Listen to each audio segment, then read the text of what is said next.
প্রিয় দর্শক, আপনারা যে যেখানে আছেন সবাইকে প্রীতি ও শুভেচ্ছা জানিয়ে আমি রতন তালুকদার লাইভ শুরু করছি নিউ ইয়র্ক থেকে। প্রায় প্রতিদিনই আপনাদের জন্য হয় লাইভ নয় ভিডিও নিয়ে উপস্থিত হই। আপনাদেরকে আজ একটি বিষয় সম্পর্কে জানাতে চাই, সেটা হলো যে আওয়ামী লীগের পলাতক সাধারণ সম্পাদক ওবায়দুল কাদের সম্পর্কে। তিনি কাওয়া কাদের হিসাবেও খ্যাতি অর্জন করেছিলেন। দেশে এমন সব তিনি এত পাওয়ারফুল ছিলেন, যখন খুশি যা খুশি তার মুখ দিয়ে আসতো তাই তিনি বলতেন। এত দায়িত্ব জ্ঞানহীন সেতু মন্ত্রী হিসেবে সে খ্যাতি অর্জন করেছিল, এমনই যখন যা খুশি তিনি তা বলতেন। ছাত্রদের বৈষম্য বিরোধী আন্দোলনে শেখ হাসিনার পতনের 5 আগস্টের মাত্র কদিন আগে তিনি বলেছিলেন, আরে এই আন্দোলন এটা স্টপ করতে বা প্রতিহত করতে আমার ছাত্রলীগই যথেষ্ট। এই কাওয়া কাদের মানুষের বাসায় এতদিন কোথায় ছিলেন কেউ জানে না। হঠাৎ করে তিনি উদয় হলেন, সূর্য উদয় হলো আবার কাওয়া কাদেরের গর্ত থেকে তিনি বেরিয়ে এলেন। কোথায় পাওয়া গেল তাকে? প্রতিবেশী কলকাতায়। কিভাবে গেলেন তিনি কাহিনী বর্ণনা করলেন। আপনারা জানেন 2-3 দিন আগেই ভারতের একটি প্রভাবশালী পত্রিকা ওয়ালের এক্সিকিউটিভ এডিটর অমল সরকারকে দেয়া এক টেলিফোন সাক্ষাৎকারে তিনি তার কাহিনী বর্ণনা করেছেন এবং সেটি বেশ ভাইরাল হয়েছে। এখন মানুষ জানে যে আওয়ামী লীগের সেই সাধারণ সম্পাদক কোথায় কিভাবে আছে, কখন কিভাবে ভারতে গিয়েছে সেটুক জানে। কারণ ওবায়দুল কাদের খুব ভালোই জানে 10 মাস হলো, এখন বোধহয় আমার আস্তে আস্তে বেরোনোর সুযোগ হয়েছে। সে চাচ্ছে যে এখন কথা বলা প্রয়োজন। এখন কথা বলার প্রয়োজন এই কারণে যে আওয়ামী লীগের বিশাল দরদি সেজে কথা বলার উপযুক্ত সময় বোধহয় তার এখনই। এতদিন শেখ হাসিনা আস্তে আস্তে অনেক কথাই বলছেন, এই ওবায়দুল কাদের এখন নিজে কথা বলার জন্য হয়তো এটা পাতানোই হবে। আমার ধারণা যে ইন্টারভিউটা হয়তো তার পাতানোই হবে। সেই ইন্টারভিউটা দিয়ে তিনি তার মুখোশ খুলতে চেষ্টা করছেন, যাতে আমরা তার মুখ এন্ড মুখোশ দুটোই দেখতে পারি। প্রিয় দর্শক, এই ওবায়দুল কাদের নিয়ে আজকে কথা বলতে চাচ্ছি। আপনারা জানেন, আপনারা নিশ্চয়ই তার ভিডিও দেখেছেন। তার ভিডিওতে তাকে দেখা যায়নি সশরীরে, তার ছবি দেখেছেন, তার কথা শুনেছেন। সে তো আবার কথা বলে খুব থেমে থেমে, একটু অন্যরকম আর্টে তার কথা বলা। তার বক্তৃতাও আমি যতবার শুনছি, আমি তাকে ব্যক্তিগতভাবে চিনিয়ে নিয়ে তার সে একটু থেমে থেমে কথা বলেন। তার উনার একটা গাম্ভীর্য ভাব আছে, কিন্তু ওই যে বলে না দুষ্ট লোকের মিষ্ট কথা, এই মিষ্টি কথা বলে বলে তিনি শেখ হাসিনার পা চাটা ছিলেন এবং শেখ হাসিনাও সেই আশ্রয় প্রশ্রয়টুকু তাকে দিয়েছে। তার মধ্যে একজন অযোগ্য সাধারণ সম্পাদক আওয়ামী লীগের প্রায় 80 বছরের ইতিহাসে পূর্বে কেউ এসেছে কিনা জানা যায়নি। আওয়ামী লীগের সাধারণ সম্পাদক ছিলেন জিল্লুর রহমান, আওয়ামী লীগের সাধারণ সম্পাদক ছিলেন সৈয়দ আশরাফ। সেই জিল্লুর রহমান বা সৈয়দ আশরাফের সঙ্গে এই কাওয়া কাদের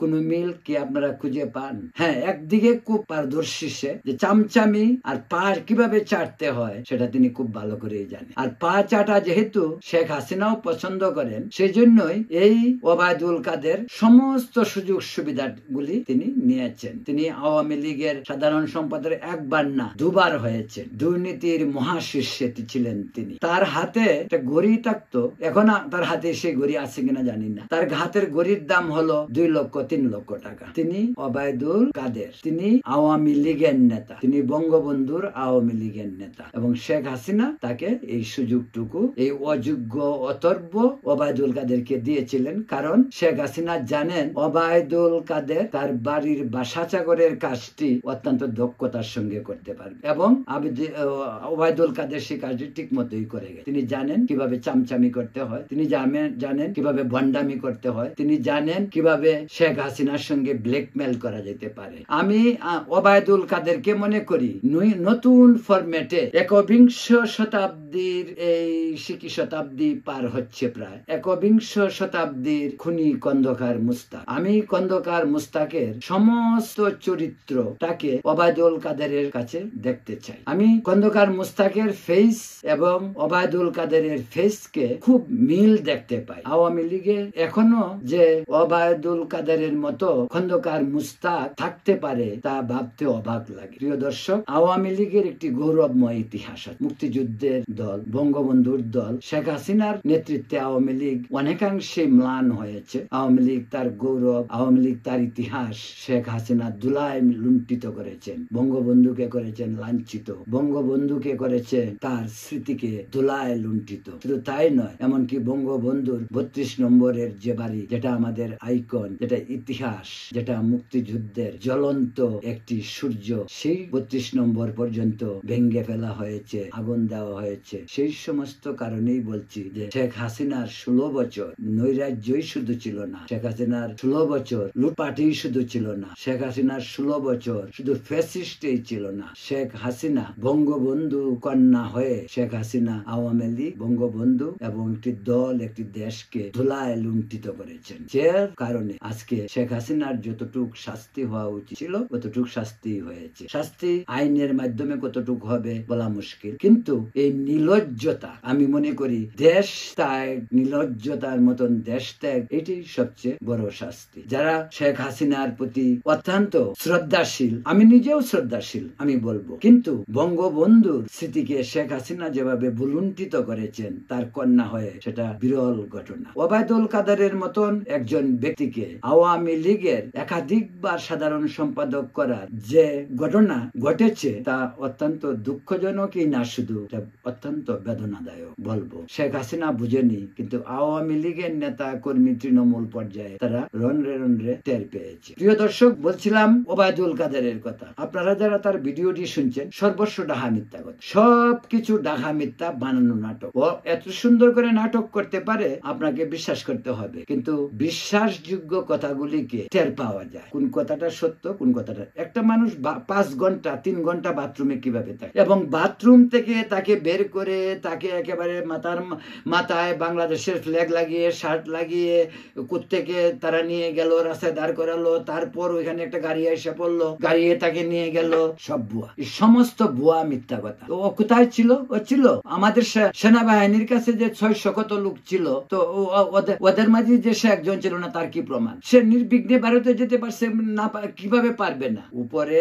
যদি ঠিক মতো হাত না থাকে, সে কিভাবে ভারতে গেল? কিভাবে সে আজকে কলকাতায় থাকে? কিভাবে? তো সে তার রাস্তাঘাট বেঁধেই সেটার সঙ্গে আমাদের দেশের এই সরকারের এই বড় বড় ধান্দাবাজরা তার সঙ্গে জড়িত। হয়তো সেনাবাহিনীর আন্ডারে ক্যান্টনমেন্টে ছিল, সেখান থেকে সামহাও ম্যানেজ করে তিনি নির্বিঘ্নে প্রতিবেশী দেশ ভারতে চলে গেছেন। আর এখন তিনি ভারতের সাংবাদিক অমল সরকারের কাছে মিথ্যা বানোয়াট কাহিনী বানিয়ে তিনি তা প্রচার করছেন। এটা বিশ্বাসযোগ্য কোনো অবস্থাতেই হতে পারে না। বাথরুমে 5 ঘন্টা অনেকক্ষণ সময়, 3 ঘন্টা অনেকক্ষণ সময়। সে এক এক জায়গাতে এক এক রকম কথা বলে। কোন জায়গায় বলছে 3 ঘন্টা, কোন জায়গায় বলছে 5 ঘন্টা। 5 ঘন্টা আপনারা বলুন, 5 ঘন্টা একটা লোক বাথরুমে থাকতে পারে? আর বাথরুমে কমোড চুরি করার জন্য বাথরুমে দরজা ভাঙবে তারা, ঠিক আছে, ধরা যাক, ভালো। তার ওয়াইফ যখন ছিল বাথরুমের ভিতরে, এই কম বয়সী ছেলেরা বাথরুম ভেঙে যখন ভিতরে যদি বলে যে আমি অসুস্থ, আমি বাথরুমে, আমার তো মনে হয় না কেউ বাথরুম ভেঙে গিয়ে ভিতরে ঢুকবে।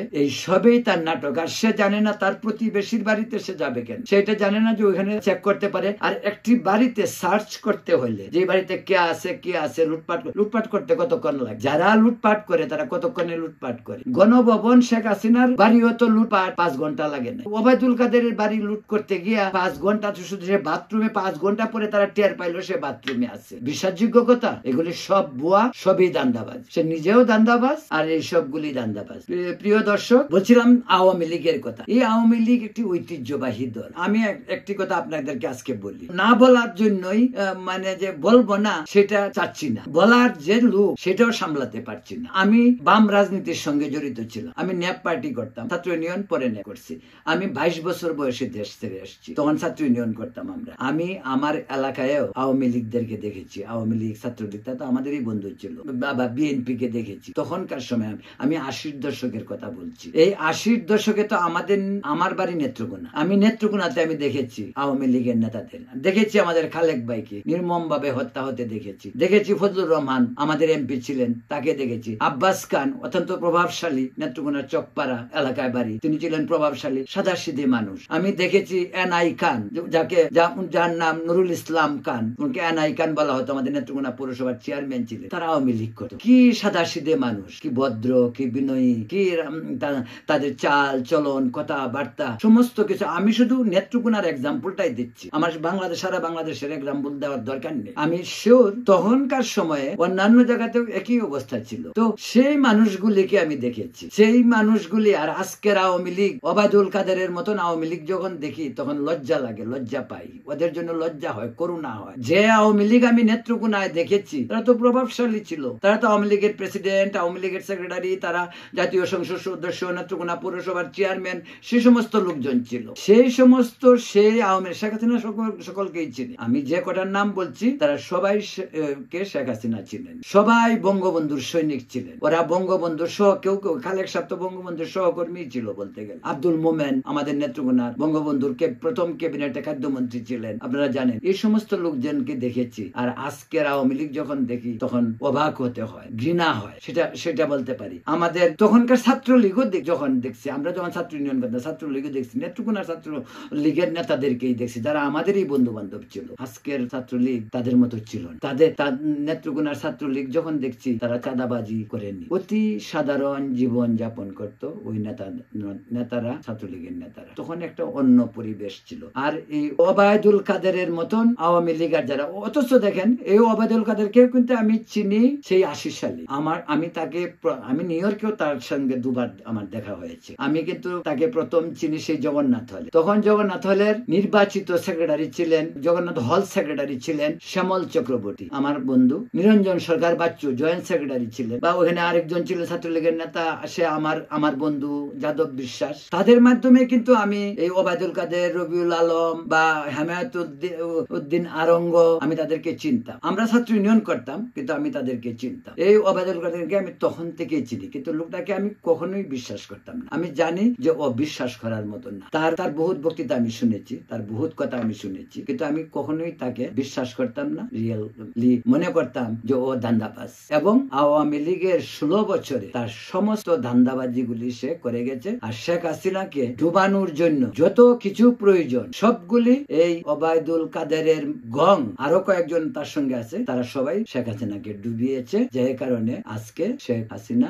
ভারতে আশ্রয় নিয়ে আছেন, সাম্রাজ্য খান হয়ে গেছে। কাচের ঘরের ঢিল দিলে যেমন ঝরঝরিয়ে পড়ে, শেখ হাসিনার সাম্রাজ্য 5 আগস্ট কাচের ঘরের ঢিলের মতোই ঝরঝরিয়ে। এটা স্বাধীনতা সংগ্রামের দল আওয়ামী লীগের জন্য দুর্ভাগ্য না, লজ্জা। আমি এই প্রসঙ্গে আমার নেতা অধ্যাপক মুজাফফর আহমদের একটি কথা বলতে চাই। অধ্যাপক মুজাফফর আহমদ বলতেন, আমি কিন্তু এখনো সমাজতন্ত্রে বিশ্বাস করি। আমি মনে করি বাংলাদেশের গণমানুষের মুক্তি, সাম্প্রদায়িক সম্প্রীতি, দেশের উন্নয়ন সমাজতন্ত্রের মাধ্যমেই সম্ভব। আর প্রকৃত সমাজতন্ত্রই গণতন্ত্র, বা অন্য অর্থে প্রকৃত গণতন্ত্রই সমাজতন্ত্র, সেই বিশ্বাস আমি করি। তো আমাদের নেতা অধ্যাপক মুজাফফর আহমদ বলতেন, আগে রাজনৈতিক নেতারা রাজনীতি করত নীতি আদর্শ নিয়ে জনগণের জন্য। আজকে বাংলাদেশে যারা রাজনীতি করে তারা পকেট বোঝাই করার জন্য। কথাটা আমার অনেকদিন মনে থাকবে, এবং আজকের বাস্তবতাও তাই। প্রিয় দর্শক, আজ এ পর্যন্তই। আপনারা ভালো থাকবেন, সুস্থ থাকবেন। সকলকে শুভেচ্ছা ও